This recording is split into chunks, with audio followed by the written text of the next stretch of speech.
यीशु मसीह ने पैलेस्टाइन और यरूशलेम में जो जो अद्भुत कर्म किए हैं, आश्चर्य कर्म किए हैं, जब अलग अलग जगह पे, अलग अलग समय में, अलग अलग लोगों के साथ अलग अलग चमत्कार किए हैं, आश्चर्य कर्म किए हैं।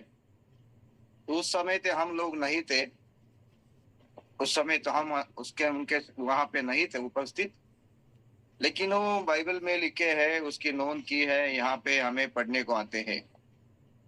तो अभी उस समय ये चमत्कार हो चुके हैं, ये चमत्कार हो चुके हैं, वो चमत्कार हो चुके, लेकिन उस चमत्कार से, आश्चर्य कर्म से हमें, अगर हम पढ़ते हैं, सुनते हैं और उसको हम देखते हैं, तो उसमें से बहुत सारी बातें, आत्मिक बातें प्रभु हमें उसमें से सिखाता है। प्रभु यीशु मसीह सर्वज्ञानी है, सर्वव्यापी है, सर्वशक्तिमान है, कभी न बदलने वाला है, युग युग में एक जैसा ही है।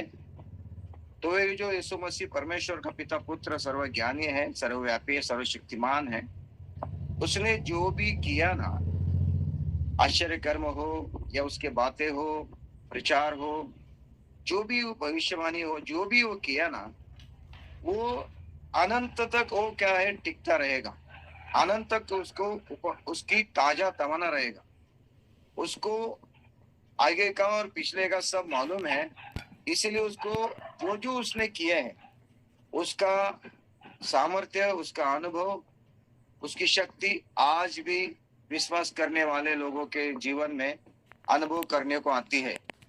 तो आज भी हम कुछ चिन्ह चमत्कार अगर आज हम उसके बारे में सुनेंगे, तो हमारे जीवन के लिए ये एक बहुत बड़ा एक लेसन होगा, हमारे लिए बहुत बड़ा उदाहरण होगा।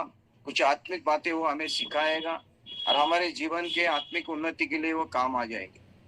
तो आज उसी आश्चर्य कर्म के बारे में मैं आपके सामने रखना चाहता हूँ। वो है लूका सुसमाचार 7वां अध्याय और 1 वचन से लेके मैं आगे आपके सामने पढ़ना चाहता हूँ।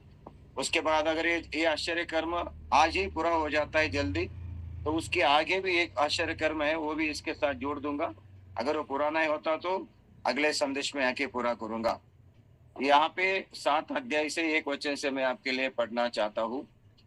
जब वो लोगों से ये सारी बातें कह चुका तो कफरनहूम में आया। वहां किसी सूबेदार का एक दास जो उसका प्रिय था, बीमारी से मरने पर था। उसने यीशु की चर्चा सुनकर यहूदी के कई पुरनियों को उससे वह विनती करने को उसके पास भेजा कि जाकर मेरे दास को चंगा कर। वे यीशु के पास आए और उससे बड़ी विनती करके कहने लगे, वह इस योग्य है कि तू उसके लिए यह करे, क्योंकि वह हमारी जाति से प्रेम रखता है और उसी ने हमारे आराधनालय को बनाया है। यीशु उनके साथ गया और जब वह घर से दूर न था, तो सूबेदार ने उसके पास कई मित्रों के द्वारा कहला भेजा, हे प्रभु, दुख न उठा, क्योंकि मैं इस योग्य नहीं कि तू मेरी छत के तले आए। इसी कारण मैंने अपने आप को इस योग्य भी न समझा कि तेरे पास आऊं, पर वचन ही कह दे तो मेरा सेवक चंगा हो जाएगा। मैं भी पराधीन मनुष्य हूँ और सिपाही मेरे हाथ में है, और जब एक को कहता हूँ जा, वो जाता है, और दूसरे से कहता हूँ आ, तो आता है, और अपने किसी दास को ये कहकर तो वो उसे करता है। यह सुनकर यीशु को अचंभा हुआ और उसने मुंह फेरकर उस भीड़ से जो उसके पीछे आ रही थी कहा, मैं तुमसे कहता हूँ कि मैंने इस्राएल में ऐसा विश्वास नहीं पाया। और भेजे हुए लोगों ने घर लौटकर उस दास को चंगा पाया। तो ये एक ऐसा आश्चर्य कर्म है जहाँ पे यीशु मसीह ने खुद जाने की कोशिश की, खुद जाके उस बीमार को चंगा करने की कोशिश करने की प्रयत्न किया, और वो चले जा रहा था, तभी सूबेदार ने उसको अपनी अयोग्यता के बारे में बताया और वो कहा कि सिर्फ आप एक वचन कह दो तो मेरा दास चंगा हो जाएगा। तो ये एक ऐसा शिग्र है जहाँ पे यीशु मसीह ने सिर्फ अपने वचन भेज के, वचन बोल के दूर से ही चंगा किया। मेरे प्यारे भाई बहनों, आज दुनिया में इतने सारे कम्युनिकेशन के मार्ग खड़े हैं। टेलीफोन है, मोबाइल है, सैटेलाइट है, इंस्टाग्राम है, बहुत सारे सोशल मीडिया है, बहुत सारी चीजें आज डिजिटल हो गई है। और बहुत सारी चीजों के लिए कुछ ना कुछ माध्यम होता है और कुछ ना कुछ उसको उसके लिए एनर्जी चाहिए, ऊर्जा चाहिए, कुछ यंत्रणा चाहिए, तभी वो एक दूसरे के साथ कम्युनिकेट करते हैं आज की दुनिया में। लेकिन मैं आपको कहना चाहता हूँ, इस आश्चर्य कर्म से प्रभु हमें सिखाना चाहता है कि प्रभु के वचन के लिए, प्रभु का वचन ऐसा है जो वचन के लिए किसी यंत्रणा की जरूरत नहीं, किसी तार की जरूरत नहीं, किसी सैटेलाइट की जरूरत नहीं, किसी मीडिया की जरूरत नहीं, किसी ऊर्जा की जरूरत नहीं, किसी व्यक्ति की जरूरत नहीं। प्रभु का जो वचन है, उस वचन को किसी की जरूरत नहीं होती है, क्योंकि प्रभु का वचन ही जो है वह सर्वसमर्थ और सामर्थ्यशाली है। जहां पे कहीं वचन परमेश्वर का जाता है, वो वचन लोगों के जीवन में आत्मिक और शारीरिक रूप से उनके जीवन में बदलाव लाता है, परिवर्तन आता है, चमत्कार लाता है, आश्चर्य कर्म करता है। प्रभु के वचन के लिए इधर उधर जाने के लिए, यहाँ आने के लिए, उधर जाने के लिए कोई किसी व्यक्ति का माध्यम की जरूरत नहीं है, क्योंकि प्रभु का वचन जो है वो वचन ही सामर्थ्यशाली, सर्वज्ञानी है। जो वचन दुनिया के सबसे तेज भागने वाला प्रभु का वचन है। दुनिया में सबसे तेज भागने वाला मनुष्य का मन है और उजाला है, और उसके साथ साथ आवाज है, हवा है, बहुत सारे ऐसे चीजें हैं जो बहुत तेज भागती हैं। लेकिन इस सबसे ज्यादा तेज भागने वाला, सबसे ज्यादा कोई भी देर न करने वाला, -0 सेकंड के अंदर, 1 सेकंड के अंदर छूने वाला अगर कोई है आकाश के नीचे, वो प्रभु का वचन है। वो प्रभु का वचन है। जैसा उसके मुंह से निकलता है वो जाके लगता है, छूता है और काम करता है। प्रभु की स्तुति हो, प्रभु की महिमा। यहाँ पे प्रभु ने अपना वचन भेज के उसको चंगा किया, उस दास को चंगा किया। तो हम परमेश्वर के वचन में पढ़ते हैं, भजन संहिता 107 उसका 20 वचन में ऐसा लिखा है। 107 का 20 उसमें ऐसा लिखा है, वह अपने वचन के द्वारा उनको चंगा करता और जिस गड्ढे में वो पड़े उससे निकालता है। अपने वचन के द्वारा उनको चंगा करता है। अगर हम सही तरह से पवित्र शास्त्र बाइबल का अध्ययन करेंगे और प्रभु यीशु मसीह के चमत्कार करने के सारे जो भी अवसर थे, उनके चमत्कार किए, लोगों के चंगा किया और आश्चर्य कर्म किए। यस, थैंक यू भाई विक्रांत। तो उस चमत्कारों में बहुत सारे ऐसे चमत्कार थे जहां पे यीशु मसीह ने पहले वचन का प्रचार किया, पहले वचन सुनाया, वचन का प्रचार किया, बाद में उसने अद्भुत काम किए बहुत जगह पे। उसके कुछ चंद बातें यह है। पहले हम देखते हैं कि वो 3 दिन जो है जंगल में, पहाड़ों में वचन सुनाता था। 3 दिन तक लोग उसके पीछे थे, भूखे थे, प्यासे थे। और उसके बाद 3 दिन वो वचन सुनाता, लोग सुनते रहे और बाद में उसको उनके ऊपर तरस आए और कहता है, ये लोग अभी भूखे प्यासे होंगे, इनको खाने के लिए कुछ देना है। तो 3 दिन वचन का प्रचार करने के बाद यीशु मसीह ने क्या किया है, लोगों को 5 रोटी और 2 मछलियों के द्वारा 5000 पुरुष को खाना खिलाया।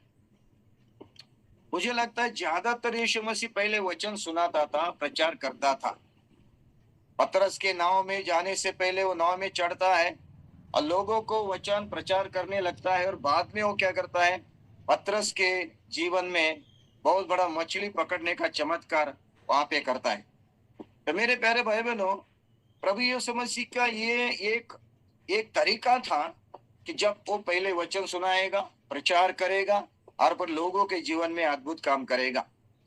तो आज के दौर में भी, हमारे जीवन में भी यही होना चाहिए कि पहले प्रचार होना चाहिए, वचन की सेवा होनी चाहिए, आत्मा से वचन लोगों के दिलों में जाना चाहिए, और उसके बाद जो है परमेश्वर का चमत्कार और अद्भुत काम होने चाहिए। मुझे लगता है वचन क्यों हमने प्रचार करना चाहिए, वचन सुना के लोगों के लिए प्रार्थना क्यों करनी चाहिए, वचन सुना प्रचार करने के बाद लोगों के जीवन में चमत्कार के लिए, अद्भुत काम के लिए क्यों हम काम करना चाहिए। तो मुझे लगता है वचन क्या है, एक जल के समान है, आत्मिक जल के समान है। वचन को एक जल के समान कहा है। हम अगर एशिया की किताब में जाएंगे और वहां पे हम देखेंगे, मुझे लगता है 55 का 10, ये शायद 55 का 10, और मुझे लगता है वही होगा शायद वचन।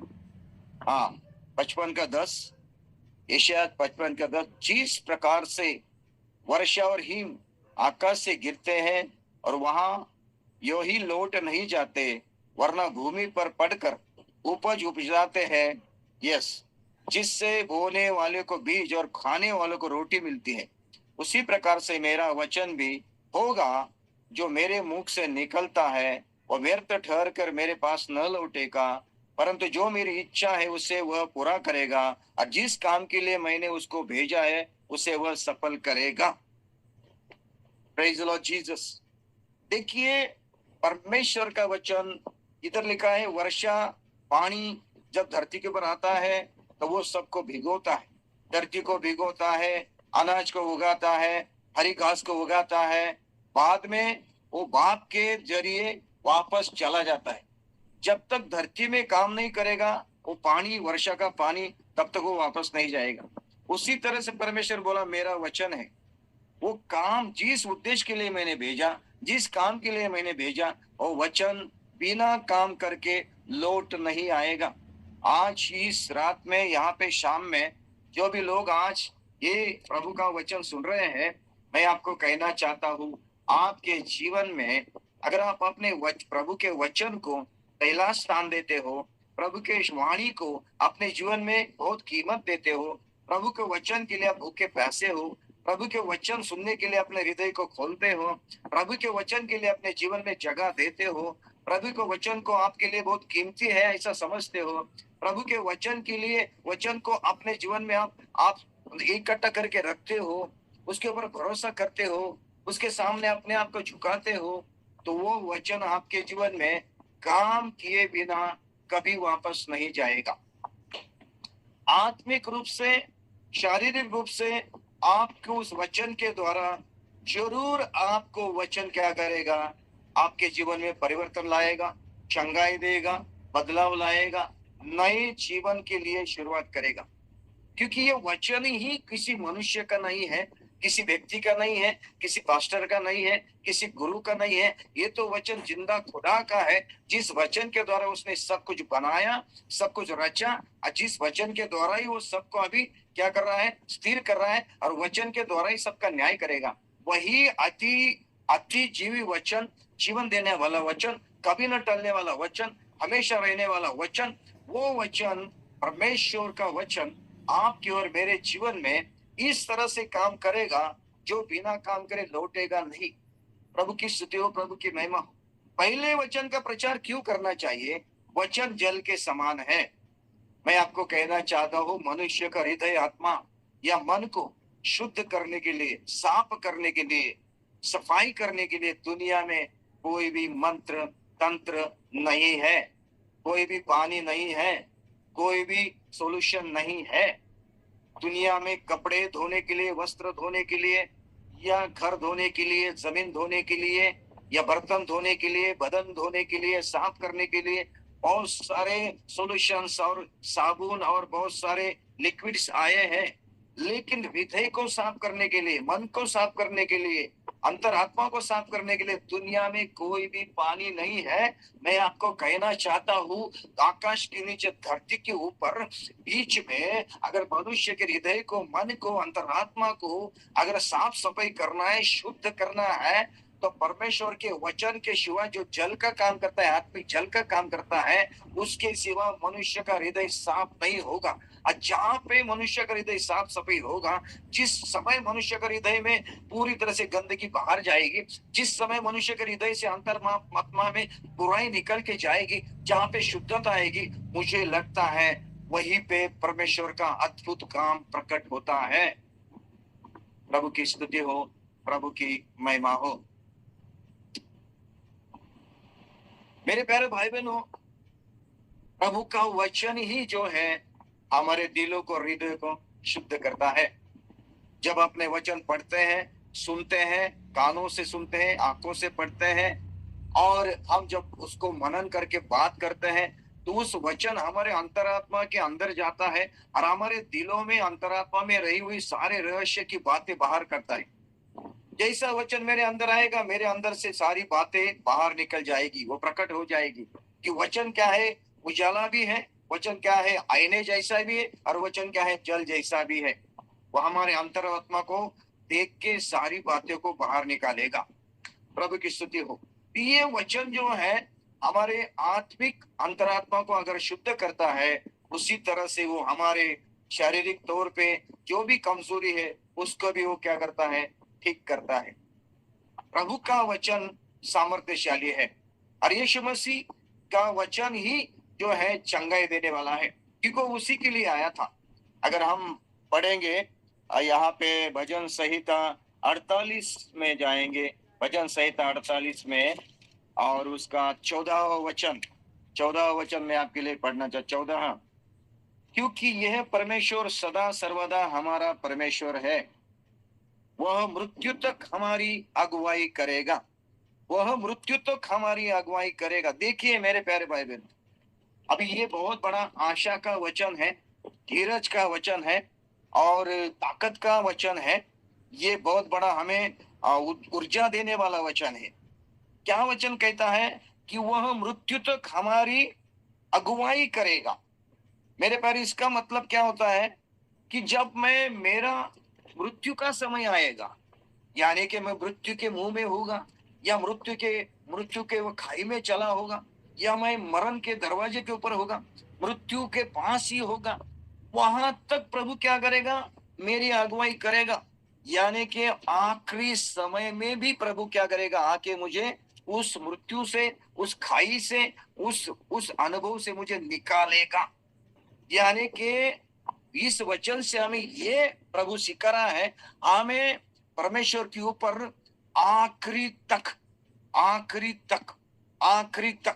मरते दम तक हम प्रभु के वचन के ऊपर आशा रखना है, विश्वास रखना है। मेरे जीवन में प्रभु ने कार्य करेगा, प्रभु मेरे जीवन में कार्य करेगा, उसका वचन मेरे जीवन में कार्य करेगा, प्रभु मुझे छुएगा, मेरे जीवन में बदलाव लाएगा, परिवर्तन लाएगा, मेरी प्रार्थना सुनेगा और मेरे बच्चों को बदल देगा, मेरे संकट को दूर करेगा, मेरी परिस्थितियों को बदल देगा। ये आखिरी तक आशा रखना चाहिए, आखिरी तक, यानी कि बीच में नहीं छोड़ना है। यहाँ पे रहेगा मरण, मृत्यु तक वो अगुवाई करेगा। इसका मतलब है मृत्यु का अनुभव आया तो भी उस मृत्यु तक भी हमें आशा रखना चाहिए। जहां हमारे पास अभी आखिरी क्षण है, आखिरी मिनट है, आखिरी मेरी सांस आने वाली है, उस समय तक अगर मैं आशा रखूंगा, प्रभु के ऊपर आशा रखूंगा, विश्वास करूंगा कि मेरे जीवन में तू काम कर, उस समय प्रभु हमें क्या करेगा, अगुवाई करेगा। ऐसा बोला है। Praise the Lord Jesus. तो हमें क्या करना है, प्रभु यीशु मसीह के साथ साथ उसके वचन के ऊपर, उसके बातों के ऊपर, उसके उपदेश के ऊपर, उसके वाणी के ऊपर हमें भरोसा रखना है। और जिसको भरोसा है ना, वो आशा रखता है। जो व्यक्ति को आशा नहीं है, कोई भी आशा नहीं है प्रभु से, उसके वचन से कोई भी आशा नहीं है, इसका मतलब उसका भरोसा नहीं है कि प्रभु मेरे जीवन में काम करेगा।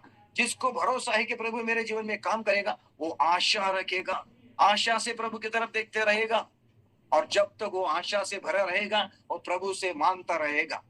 Praise the Lord Jesus. विश्वास करना है, विश्वास के साथ आशा भी आ जाती है। जहां आशा निर्माण हो जाती है, वहां पे विनतियां शुरू हो जाती है, वहां पे प्रार्थना शुरू हो जाती है। वहां पे मांगना शुरू हो जाता है। लोग प्रार्थना ने क्यों नहीं करते, लोग विनती क्यों नहीं करते, लोग प्रभु को मांगते क्यों नहीं? क्योंकि उनके अंदर विश्वास कमजोर हो रहा है, और विश्वास कम है इसलिए उनको आशा नहीं है कि कुछ प्रभु से मिलेगा, इसीलिए वो मांगते नहीं है।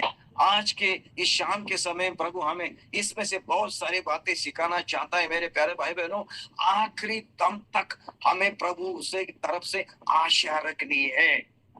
बीच में हमें आशा नहीं छोड़नी, विश्वास नहीं छोड़ना, हियाव नहीं छोड़ना। आखिरी दम तक प्रभु के काम के लिए, प्रभु के स्पर्श के लिए, प्रभु के सामर्थ्य के लिए आखिरी दम तक हम दबका रहना, आशा रख के रहना, आंखें लगे रहना, प्रार्थना करते रहना।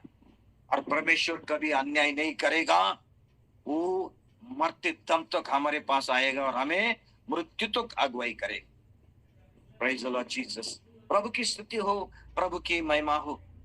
और एक वचन में आपके लिए पढ़ना चाहता हूं जो मेरे दिल को छुआ है। 147 भजन संहिता 3रा वचन मैं आपके लिए पढ़ना चाहता हूँ। 147 का 3रा वचन मैं आपके लिए पढ़ना चाहता हूँ। Praise the Lord Jesus. वो खेदित मन वालों को चंगा करता है और उनके शोक पर मरहम पट्टी बांधता है। मेरे प्यारे भाई बहनों, वचन कह रहा है, दाऊद कह रहा है, वो खेदित मन वालों को क्या करता है? चंगा करता है और उनके जख्मों को पट्टी बांधता है। दो बातें हैं, मन को पट्टी बांध नहीं सकते, हृदय को पट्टी बांध नहीं सकते, अंतरात्मा को पट्टी नहीं बांध सकते। पट्टी या मरहम किसके ऊपर लगाते हैं? हमारे शरीर के ऊपर, जो जख्म होते हैं उधर। लेकिन खेदित मन को, दुखी मन को, अंतरात्मा को अगर चंगा करना है, यानी कि दो चंगाई की बात यह होती है। थैंक यू भाई, थैंक यू पिंटू ब्रदर। घाव कहाँ होते हैं? देखिए, मैं हमेशा ये प्रचार करता हूं कि पहले जो है ना, अंदरूनी चंगाई आनी चाहिए। अंदरूनी चंगाई, बाहर की चंगाई से पहले अंदरूनी चंगाई होनी चाहिए। अंतरात्मा की चंगाई होनी चाहिए, मन की चंगाई होनी चाहिए, हृदय की चंगाई होनी चाहिए। देखिए, मन खेदित है, मन में दुख है, मन में बहुत डर है, निराशा है, चिंता है और रोना धोना मन में पड़ा है। हृदय बड़ा दुखी है, उस हृदय में कोई आशा नहीं रही है, वो हृदय चल भी चल है, उस हृदय में हमेशा कुड़कुड़ाहट है। ऐसा मन, ऐसा हृदय, ऐसी अंतरात्मा क्या है? जख्मी है, बीमार है, आलस्य है, कंटाला है, उब गया है दुनिया में, जिसका मन किसी के तरफ नहीं लगता, निद्रा नाश हो रही है। ऐसा जो हृदय, ऐसा जो मन है, वो क्या है? बीमार मन है। ऐसे मन को हम कहते हैं आत्मिक रूप से बीमार है, खेदित है, जख्मी है। ऐसे मन को, हृदय को पहली चंगाई आनी चाहिए। पहली चंगाई कहाँ पे होनी चाहिए? अंदरूनी चंगाई, आत्मिक चंगाई, हृदय की चंगाई। जब ये आ जाती है ना, तो ये बाहर की जो चंगाई है ना, अपने आप शुरू हो जाती है। प्रभु की स्तुति हो, प्रभु की महिमा हो। मेरे प्यारे भाई बहनों, वहां पे लिखा है, परमेश्वर हमारे घावों को मरहम लगाता है, पट्टी मारता है और अपने खेदित मन को चंगा करता है। तो पहली चंगाई अंदरूनी चंगाई आनी चाहिए। लेकिन आजकल लोगों का ज्यादातर नजर किधर है? लोग ज्यादातर क्या चाहते हैं कि मेरे पैर ठीक हो जाए, मेरी आंख ठीक हो जाए, मेरा हाथ ठीक हो जाए, मेरा पीठ ठीक हो जाए, मेरा दर्द ठीक हो जाए, मेरा सर दर्द ठीक हो जाए, मेरे कान ठीक हो जाए, मेरे पैर ठीक हो जाए, मेरे घुटने ठीक हो जाए, मेरा कमर ठीक हो जाए। पहले उसके लिए वो लोग क्या करते हैं? मुझे चंगाई दे दो। तो परमेश्वर प्रभु चाहता है पहले तेरी अंदरूनी चंगाई होनी चाहिए, बाहर की चंगाई ऑटोमेटिक हो जाएगी। प्रभु की स्तुति हो, प्रभु की महिमा हो। पहले अंदर प्रभु चंगाई देना चाहता है, और उस चंगाई को, अंदरूनी चंगाई को, अंदरूनी तंदुरुस्ती को अगर हमें पाना है, तो वो है प्रभु का वचन, जो दवा के रूप में, जो बहुत बड़े सामर्थ्य के रूप में काम करता है। मेरे प्यारे भाई बहनों, कितनी भी बड़ा दवा, कितने भी बड़ा डॉक्टर, कितने भी बड़ा हॉस्पिटल आपके अंतरात्मा को चंगाई दे नहीं सकता, चंगाई नहीं दे सकता। कितनी भी बड़ी टेक्नोलॉजी हो, कितना भी बड़ा मेडिकल साइंस हो, आपके अंदरूनी आत्मा को चंगाई नहीं दे सकता। वो चंगाई देने वाला सिर्फ प्रभु का वचन ही है। प्रभु की स्तुति हो, प्रभु की महिमा हो। तो प्रभु का वचन काम किए बिना वापस नहीं जाएगा। इसलिए मैं आज आपके सामने रखना चाहता हूं। इस अध्याय में हम देखते हैं जब वो लोगों से ये सारी बातें कह चुका। देखिए, यीशु मसीह दुनिया में आए, वो यीशु मसीह बातें बताने यानी के प्रचार करने आए, वचन का प्रचार करने आए, उपदेश करने आए, बोध करने आए, परमेश्वर की वाणी बताने आए। उसको यीशु मसीह ने ज्यादा कीमत दी है। शरीर की बीमारी, चंगाई, मृत्यु से जिंदा करना, कोटी को कुष्ठ रोगों को, कोड़ियों को चंगा करना, बहरों को कान देना, गूंगों को बोलने के लिए लगाना, लगड़े को चलाना, ये बातें सेकेंडरी आ जाती है, दूसरे स्थान पे आ जाती है। लेकिन प्रभु यीशु मसीह ने क्या किया है? सबसे बड़ा अगर कीमत, सबसे बड़ा ज्यादा मूल्य, सबसे बड़ा ज्यादा महत्व किसको दिया होगा? तो वचन को दिया, वाणी को दिया, अपने बातों को दिया, अपने प्रचार को दिया। प्रभु की स्तुति हो, प्रभु की महिमा हो। लेकिन कुछ ऐसे जगह पे मैंने देखा है, कुछ कलीसिया में वचन के लिए कोई जगह नहीं, वचन का प्रचार अच्छा नहीं होता, वचन के लिए लोग भूखे नहीं रहते, और वहां पे जो प्रभु के कोई पास्टर होगा वो परमेश्वर के वचन को ज्यादा महत्व नहीं देता, स्थान नहीं देता। सीधा भविष्यवाणी, सीधी भविष्यवाणी, सीधे दुष्ट आत्मा निकलना, अशुद्ध आत्मा निकलना, लोगों को गिराना, फिर वो लोग भी उसके लिए आते हैं। लेकिन वहां पे प्रभु का प्रचार, वचन का प्रचार के लिए जगह नहीं, पूरा कैरिस्मेटिक होता है। उसी कलीसिया में एक दिन मुझे प्रचार के लिए बुलाया। 5 बजे तक मुझे प्रचार करना था, उसके बाद लोगों के लिए प्रार्थना करनी थी। मैंने परमेश्वर के वचन टू वचन बात की, उद्धार का वचन सुनाया, अभिषेक का वचन सुनाया, परमेश्वर यीशु मसीह का चमत्कारों के बारे में बताया, यीशु मसीह दोबारा आने वाला है उसके बारे में बताया, पश्चाताप के बारे में बताया। लोगों को कुछ लेना देना नहीं था इसके बारे में। मैंने देखा 100-200 लोग बैठे थे, गांव में से आए हुए, उनको इस वचन के लिए कोई लेना देना नहीं था। वो सब वो उब गए, सुन सुन के उब गए, उनको बोर लगने लगा। मुझे आत्मा में पता चला इनको वचन की भूख प्यास नहीं है। जब शुरू हो गया प्रार्थना करने के लिए तो लोग गिर रहे हैं और फिर समस्या बता रहे हैं, ये बता रहे, वो बता रहे, लेकिन उन लोगों के जीवन में पवित्रता की जरूरत नहीं, उनको पाप छोड़ने की इच्छा नहीं, वचन के द्वारा शुद्ध होने की इच्छा नहीं, सिर्फ चमत्कार, सिर्फ चमत्कार। मेरे प्यारे भाई बहनों, बहुत जगह पे ऐसा हो रहा है जहां पे सिर्फ चमत्कार होता है, लेकिन प्रभु यीशु मसीह दोबारा आएगा, उसका राज्य को स्थापन करेगा, अपने को स्वर्ग यीशु मसीह के पास जाना है, प्रभु का अनंत जीवन पाना है। बहुत जगह पे इसका प्रचार नहीं होता है, लोगों को इसको कोई लेना देना नहीं होता है। सिर्फ शरीर की चंगाई के लिए मैं आपको कहना चाहता हूं, ये जो सेवकाई होती है वो टेम्परेरी होती है। सिर्फ सिर्फ यीशु मसीह को ऊंचा उठाना, प्रभु का वचन का प्रचार होना, या लोगों का उद्धार, स्वर्ग राज्य पाना, इसका उद्देश्य नहीं, सिर्फ लोगों को चंगाई पाना है। मेरे प्यारे भाई बहनों, आप लोग क्या कहते हो इसके बारे में? आपके अभिप्राय क्या होंगे? इस तरह से अगर आप कहीं अनुभव दिखा हो आपको, आप क्या कहेंगे? मुझे तो अच्छा नहीं लगा, मुझे तो वो ठीक नहीं लगा। आपको क्या लगता है? अगर आपके भाई यहाँ पे कोई अगर जुड़ा है, अगर कोई कहना चाहता है, संजीत भाई भी यहाँ पे है, शायद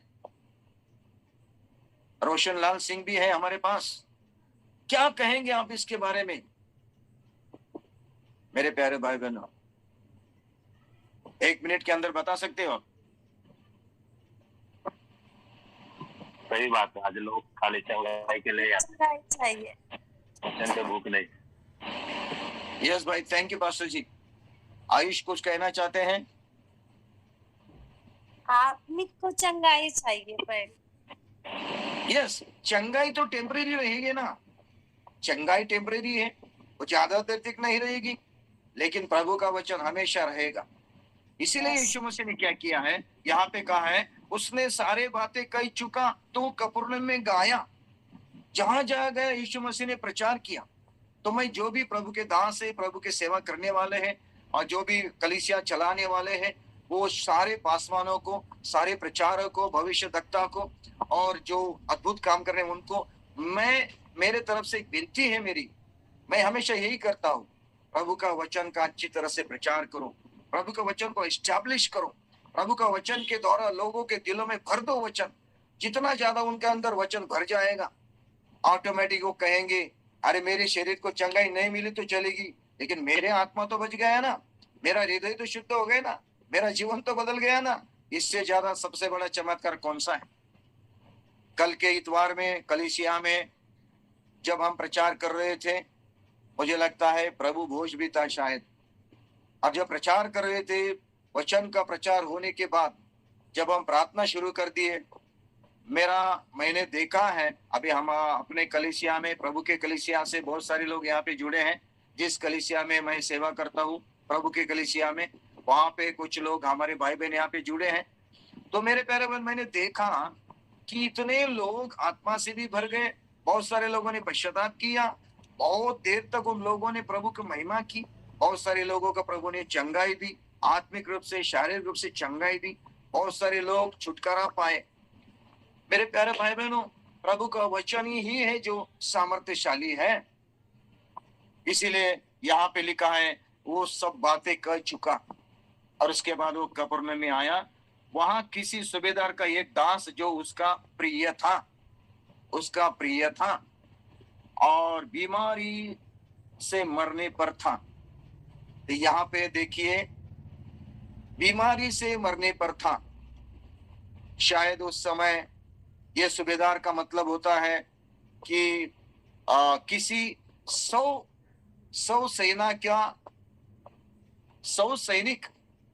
सैनिक का एक गट है, एक संघ है, एक 100 सैनिक की एक टुकड़ी है, उसके ऊपर जो अधिकारी है उसको मुझे लगता है सूबेदार कहते हैं। जैसा कुर्नेलियुस था, प्रेरितों का काम 10वां अध्याय में पढ़ते हैं कि कुर्नेलियुस भी एक सूबेदार था, इटालियन वो पलटन में, वो भी क्या था? एक सूबेदार था।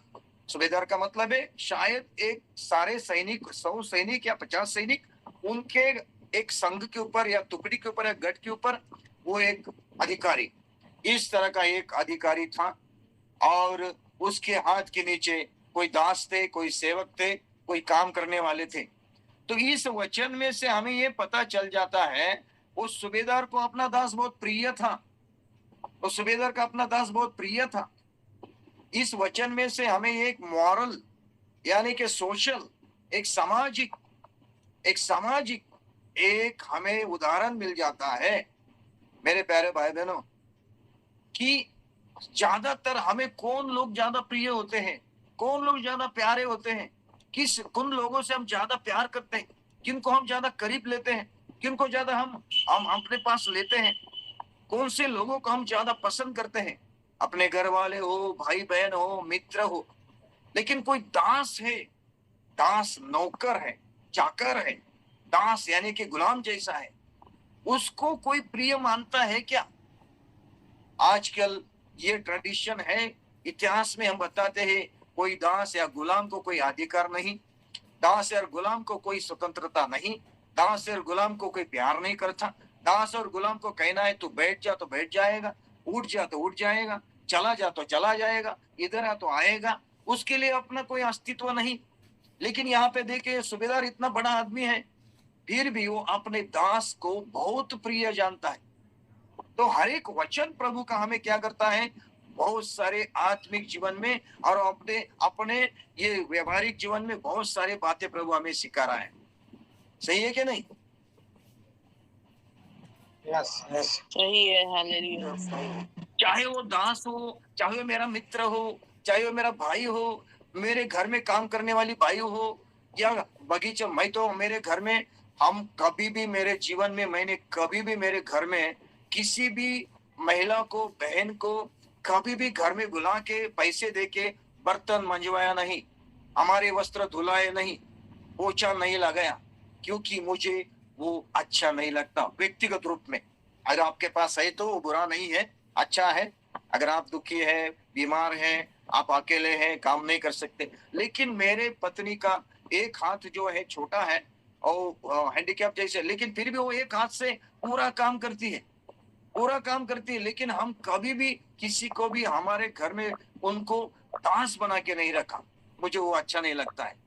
ये मेरा व्यक्तिगत विचार है, आपका विचार क्या है मुझे मालूम नहीं। दुनिया में तो नौकर चाकर की जरूरत होती है, दास की जरूरत होती है, काम करने वाले की जरूरत होती है, लेकिन मेरे व्यक्तिगत विचार में, मेरे जीवन में मैं नहीं करता। मेरे प्यारे भाई बहनों, तो यहाँ पे क्या लिखा है कि जो भी हमारे घर में काम करने वाले, खेती में काम करने वाले, हमारे हमारे पास काम करने वाले नौकर चाकर है, दास है, कोई भी हो, यहाँ पे हमें एक उदाहरण दिखाता है कि मसीह लोगों ने, चाहे वो भाई हो, मित्र हो, भाई हो, कोई भी हो, लेकिन हमारा दास भी हो, चाहे नौकर भी हो, उससे हमें बहुत प्रेम करना है। प्रभु की स्तुति हो, प्रभु की महिमा। हमें वो प्रिय होना चाहिए। वो क्या है? दास बाद में है, पहला वो कौन है? मनुष्य है, मेरा जैसा मनुष्य है। दास बाद में है, पहला वो मेरे जैसा मनुष्य है। प्रभु की स्तुति हो। चाहे वो सूबेदार हो, चाहे वो प्रधानमंत्री हो, चाहे वो राष्ट्रपति हो, चाहे वो बड़ा इंस्पेक्टर हो, डीआईजी हो, डीएसपी हो, वो बाद में डीएसपी है, पहले वो कौन है? एक मेरे जैसा मनुष्य है। और मनुष्य होने के नाते उस मनुष्य से मुझे प्रेम करना है, उसको प्रिय जानना है, उसको स्वतंत्रता से जीने के लिए अधिकार दें, ये मेरी जिम्मेदारी है। और मसीह लोगों में यही स्वभाव होता है। यीशु मसीह के पास जो भी आए, यीशु मसीह के पास कोई भेदभाव नहीं था, पक्षपात नहीं था, सबको उसने गले लगाया। और वही मसीह लोगों का भी जीवन होना चाहिए, आपका और मेरा जीवन होना चाहिए, वही हमारा और जीवन का मकसद होना चाहिए। सही है गलत है? सही है, बिल्कुल बहुत अद्भुत बात है इस आश्चर्यकर में प्रभु हमें सिखा रहा है। हमें किसी के साथ ऊंच नीच, किसी को भी हम देख के, चाहे वो काला हो, गोरा हो, नाटा हो, लंबा हो, नकटा हो, अंधा हो, अच्छा सुंदर हो, या बे बे बे बे बेरूप, क्या बोलते हैं उसको, अच्छा चेहरा ना हो उसको, कैसा भी हो, लेकिन हमें उससे क्या करना है? प्रेम करना है, हमें उसको प्रिय जानता है। ये सूबेदार अपने दास, इस सूबेदार को अपना दास बहुत प्रिय था, ये लिखा है, उसका प्रिय था। क्या बात है! प्रभु की स्तुति हो। भेदभाव ही खत्म, पक्षपात ही खत्म। जहां पे प्रभु का प्रेम है, मसीह का प्रेम है, यीशु मसीह का जीवन है, प्रभु यीशु मसीह उपस्थित है, जहां पे परमेश्वर का प्रेम हमारे जीवन में है, वही से हमारे जीवन में से क्या आएगा? सबके लिए एक जैसा मन आएगा। कोई भी मसीह व्यक्ति भेदभाव नहीं कर सकता, पक्षपात नहीं करता, ये छोटे जाति का, ये नीचे जाति का है, वो बड़ा ये है, तुच्छ नहीं मानेगा। सबके लिए अपने प्रेम के दरवाजे खुले हैं। हम सबको प्रिय जानते हैं, सबको पसंद करते हैं। प्रभु की स्तुति हो, प्रभु की महिमा हो। इसमें से हमें ये सीखने को मिलता है। सूबेदार है, लेकिन दास उसको प्रिय था। अब देखिए मेरे प्यारे भाई बहनों, ये दास एक दिन बीमार हो गया, मरने पर था, बीमार मरने पर था।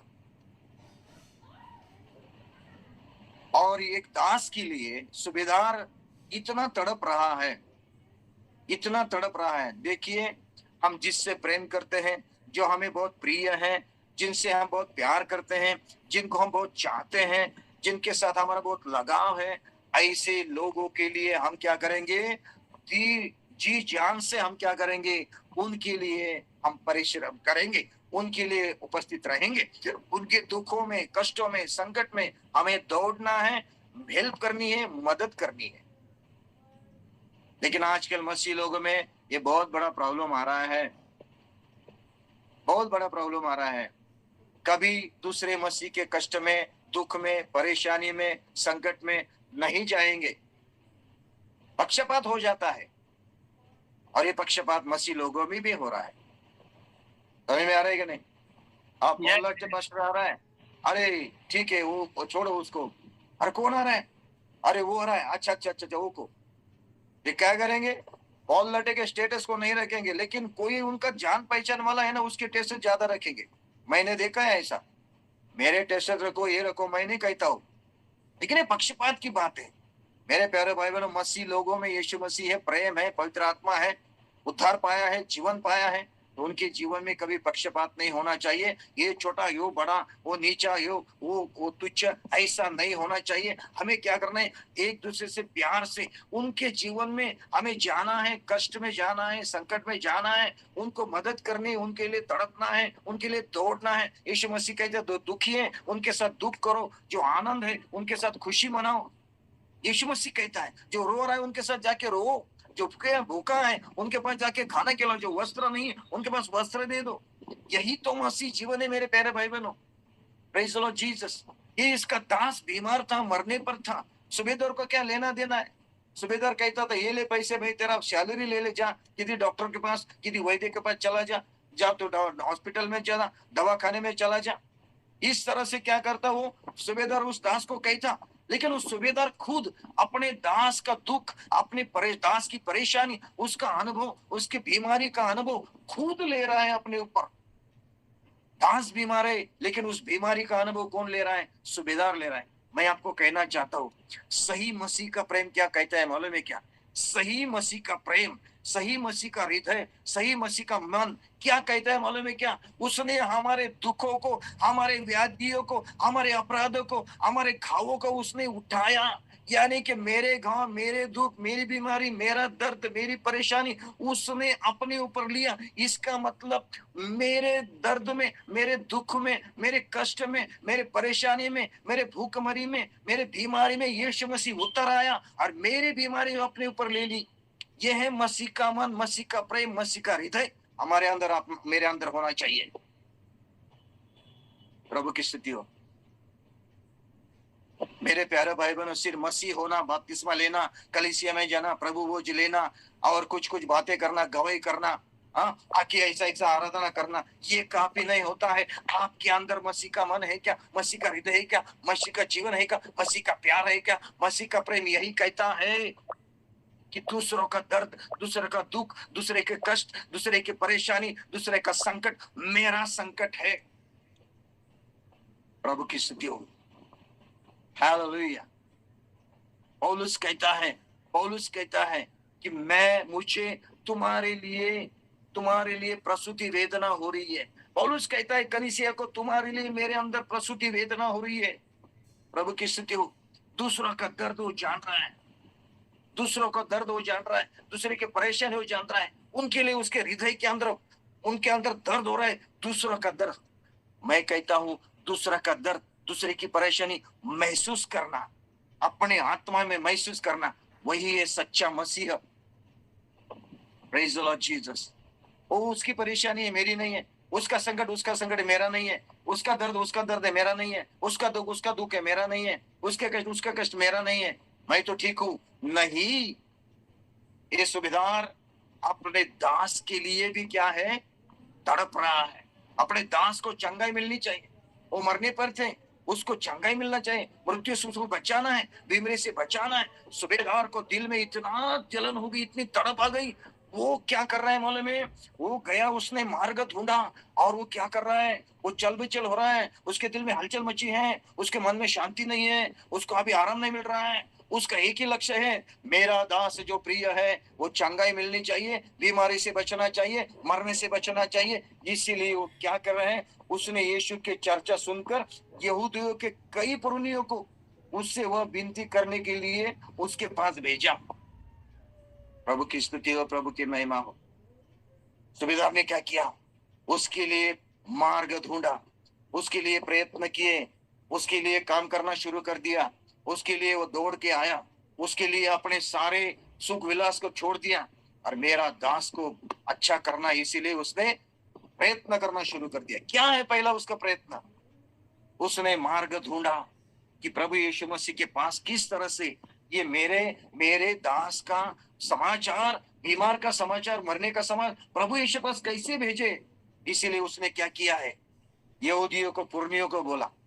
जो यहूदी है, जो पुरनी है, यीशु मसीह को नहीं मानते थे, जो उसको ठुकराते थे, उन्हीं को बोला।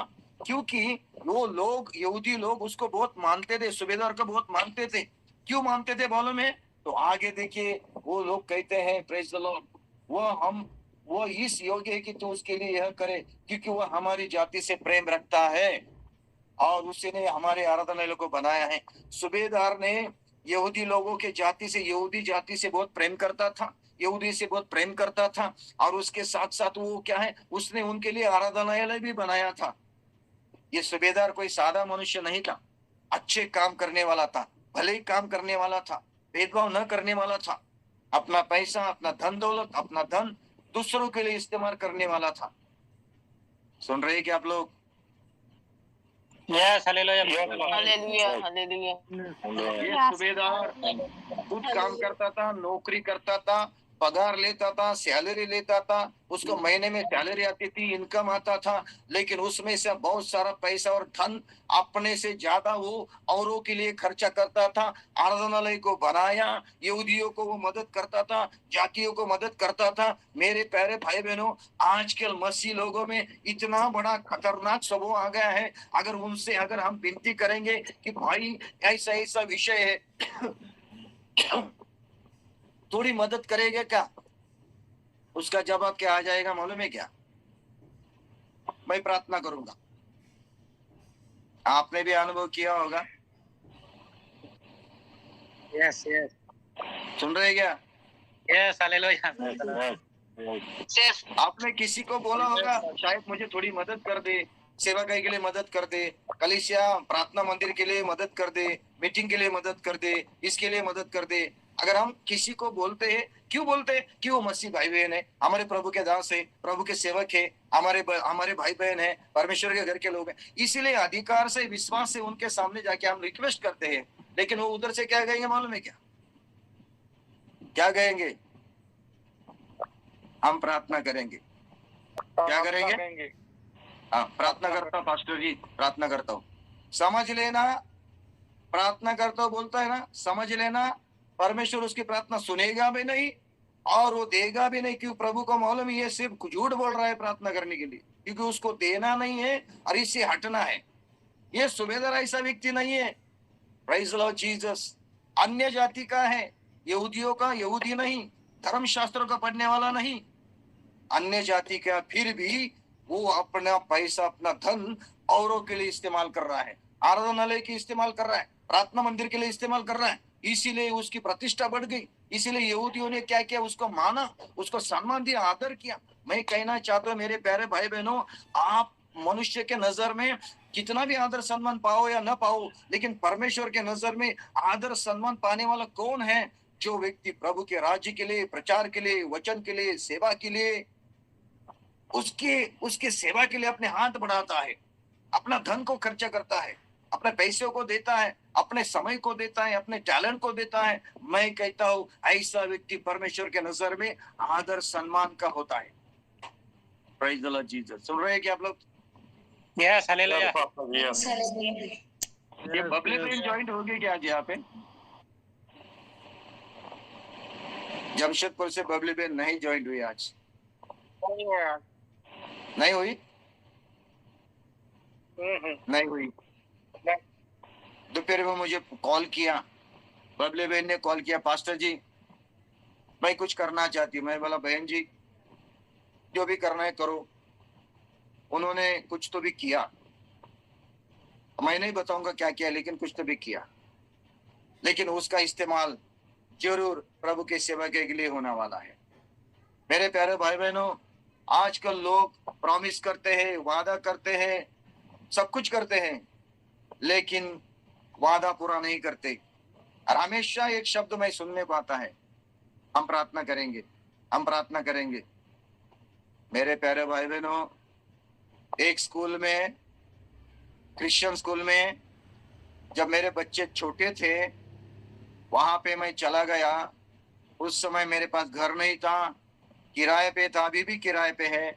उस समय मेरे पास पैसा नहीं था, कलीसिया नहीं थी, और मैं ऐसे कष्ट में सेवा करने के लिए आया था। बच्चों को स्कूल में डालना है, क्रिश्चियन बड़ी स्कूल थी, वहां पे मैं चला गया, प्रिंसिपल को मिला, वो क्रिश्चियन था। मैं बोला एक प्रभु का दास हूँ, प्रभु का सेवक हूँ, सेवा करने के लिए आया हूँ, लेकिन मेरे पीछे कोई खड़ा नहीं है, मेरे पास ऐसा धन दौलत नहीं है, कलीसिया भी नहीं है, लेकिन मेरे बच्चों को पढ़ाना है आपके स्कूल में, ये क्रिश्चियन स्कूल है मैंने सुना है, तो क्या मेरे बच्चों को यहाँ पे एडमिशन मिलेगा क्या? तो उन्होंने बहुत सारी फी बताई, ये फी वो फी ये फी बताई। मैं बोला सर मेरे पास तो इतनी फी नहीं है, मैं नहीं दे सकता, मैं ऐसा प्रभु का दास हूं। तो मुझे क्या बोला मालूम है क्या? हमारी स्कूल प्रार्थना से नहीं चलती है, हमारी स्कूल प्रार्थना से नहीं चलती है, पैसे से चलती है। मैं बोला सर थैंक यू, धन्यवाद, ऐसा बोल के मैं चला गया।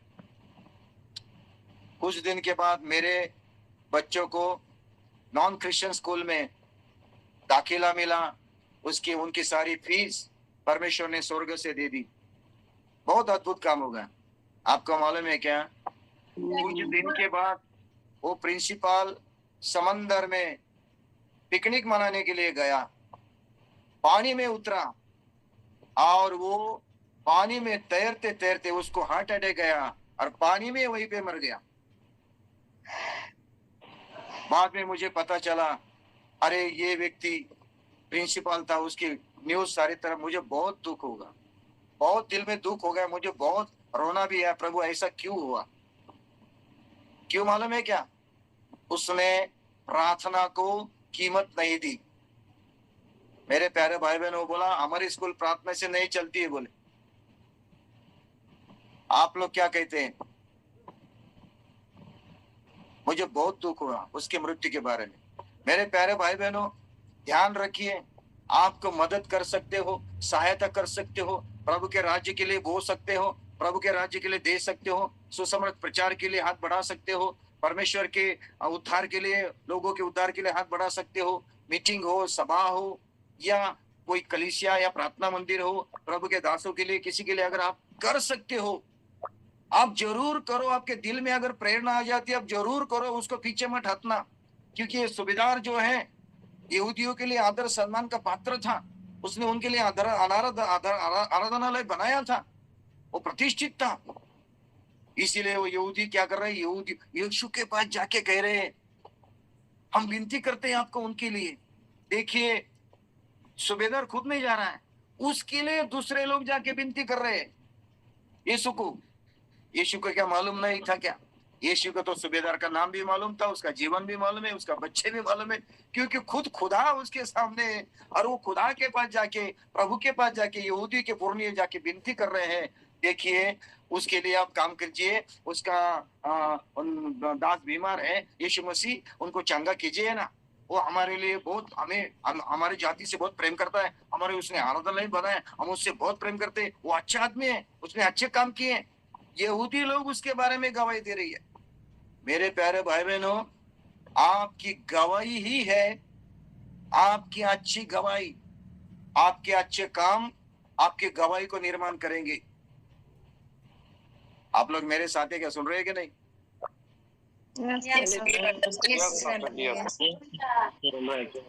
सिर्फ मैंने पश्चाताप किया, मैं शराब पीता था, मैं ये पीता था, मैं गांजा पीता था, मैं ये पीता था, यीशु ने मुझे उद्धार दिया। अरे वो ठीक है, वो तो उद्धार का पश्चात, उद्धार की गवाही होगी। उसके बाद जो आत्मिक जीवन तू जी रहा है प्रभु के साथ, मसीह जीवन जी रहा है, उसमें तेरे पास कुछ गवाही है क्या? तुम्हारे मेरे जो अच्छे काम है ना, जो हम प्रभु के राज्य के लिए, प्रचार के लिए, वचन के लिए, कलीसिया के लिए, परमेश्वर के लोगों के लिए, जो भी हम अच्छे काम करेंगे ना, वही हमारी जिंदा गवाही होगी। आपके कामों के द्वारा, अच्छे कामों के द्वारा आपकी गवाही निर्माण होती है। कलीसिया हम जब बताते कि गवाही बताओ, गवाही बताओ, कोई नहीं बताता गवाही, किसी के जीवन में गवाही नहीं होती है। क्यों मालूम है? काम ही नहीं है, प्रभु के लिए करते हैं, इस्तेमाल ही नहीं होते हो। रोटी बनाना, खाना खाना, सो जाना, काम पे जाना, बैंक पैसा जमाना, पैसा इकट्ठा करना, यही सब हमारे जीवन में आता है। लेकिन प्रभु के राज के लिए, सेवा के लिए, कलीसिया के लिए, सुसमाचार प्रचार के लिए, परमेश्वर का राज्य बढ़ाने के लिए, नरक खाली करके स्वर्ग भरने के लिए, लोगों के उद्धार के लिए कुछ करो। जब तक आप कुछ करोगे नहीं, आपके जीवन में गवाही निर्माण नहीं होगी। 100 लोग बैठे रहते, गवाही बताओ बोलते तो 2 लोग गवाही बताते, 2 लोग, 98 लोगों के जीवन में गवाही नहीं होती है, चुपचाप बैठते हैं। क्यों मालूम है? हमारे अच्छे काम ही हमारी गवाही निर्माण करते। मताइस भाई है क्या यहाँ पे?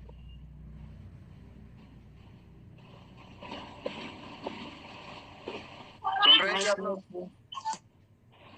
सुन रहे हैं क्या? Yes, yeah. यहूदी लोग, यहूदी के पुरानी ये सूबेदार के बारे में गवाही दे रहे हैं, गवाही दे रहे हैं। आपके और मेरे बारे में खुद की गवाही बताने से अच्छा है दूसरे लोग आपके बारे में अच्छी गवाही दे। यही तो मसीह जीवन का सबसे बड़ा रहस्य है मेरे प्यारे भाई बहन।